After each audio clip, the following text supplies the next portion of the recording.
Oui, avec les festivals Escena Poblenou de Barcelone et avec le festival de Ramonville, nous avons monté il y a 3 ans un projet qui s'appelle VIA, Voyage interartistique, et qui a pour objectif de favoriser la circulation des compagnies qui travaillent dans l'espace public et qui sont donc des compagnies qui présentent des nouvelles formes.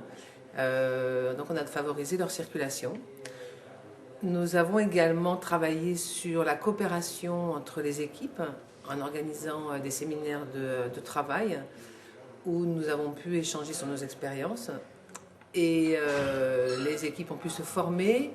J'ai eu l'occasion également d'aller travailler à Barcelone pendant 15 jours et de voir comment est-ce que mes collègues faisaient leur programmation, travaillaient sur leur quartier, organisaient leur résidence. Et cette année, le projet va être de réaliser sur chacune de nos régions 3 résidences de territoire avec des artistes euro-régionaux et de créer une synergie entre les régions et les équipes artistiques et les équipes ce qu'on appelle les experts du quotidien, qui sont les équipes de chaque quartier qui va accueillir la résidence.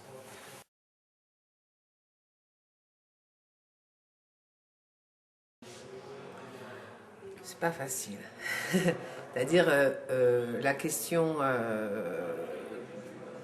déjà de la distance et de la frontière pose la question des moyens et puis de la communication et puis de la connaissance aussi des autres territoires. Finalement, c'est un travail de longue haleine de connaître un territoire. Donc on commence à bien connaître son territoire proche et puis après, petit à petit, on l'étend. Nous, on connaît bien Languedoc-Roussillon puisqu'on travaille à cette échelle-là.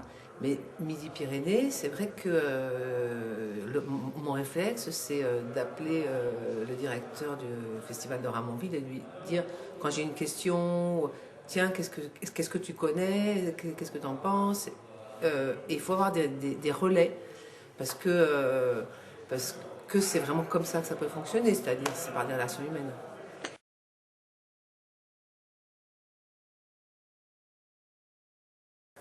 Il y en a quand même, il y a quand même des expériences qui sont faites. Je sais qu'il y a des liens assez forts entre Saragosse et Toulouse depuis de longues années. Donc il y a des compagnies qui sont un peu entre les deux. Languedoc-Roussillon, ben, il y a le projet VIA depuis 3 ans.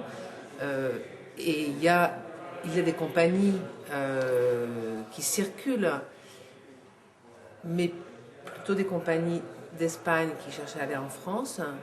Euh, ça manque, à mon avis, effectivement, de circulation d'artistes euh, et de connaissance des artistes. Et puis on voit des obstacles tels que le festival de Barcelone, Escena Poblenou,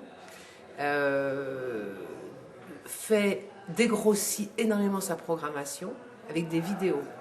Or, il se trouve qu'en France, en ayant nous beaucoup de festivals de rue, les compagnies n'ont pas très souvent des bons supports de vidéo, alors que les compagnies espagnoles en ont.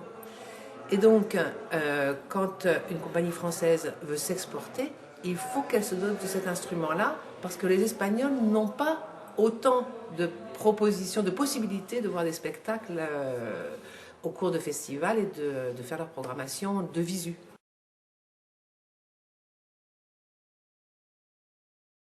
Ben, on a l'impression qu'en tout cas, ils s'en donnent les moyens, qu'il y a à la fois une aide technique avec les bourses, une vraie dynamique de rencontre, qu'ensuite il y a une formation, enfin des formations qui vont être proposées, et puis surtout cette ingénierie qui paraît voilà, avoir la possibilité de s'appuyer sur un opérateur.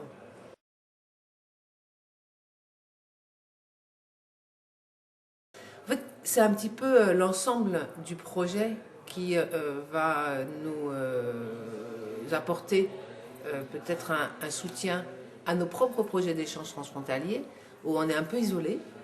Parce que j'imagine que maintenant, ben, on a l'impression qu'on va pouvoir trouver un appui, un écho à ce qu'on fait, et puis peut-être avec eux trouver des solutions pour développer le projet.